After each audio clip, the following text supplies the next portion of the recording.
കൊച്ചിന്റെ നൊട്ടെ നൊട്ടേട്ടാ ഡോക്ടർ. കുഴപ്പമൊന്നുമില്ല. ഇനി ഹാർട്ട് ബീറ്റ്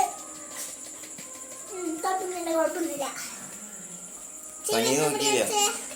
പനിയാണോ? തെർമോമീറ്ററുണ്ട്. മോനെ നിർത്തി വെച്ചേക്കേ. ഓക്കെ 90% ഉണ്ട്. ഇനി കൊച്ചിനെ ഒന്ന് ഓപ്പറേഷൻ ചെയ്യണം. കൊച്ചിനെ വായ തുറന്ന് ഇങ്ങോട്ട് നോക്കണം. ഇവന് ഞാൻ ചെയ്യണം.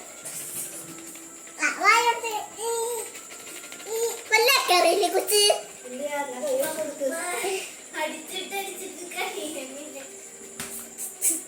നന്നായിട്ട് കുളിപ്പിക്കണം കേട്ടോ, അല്ലെങ്കിൽ ഓർമ്മൊക്കെ പോവും. 2 മാസമായി കുളിപ്പിച്ചിട്ട്.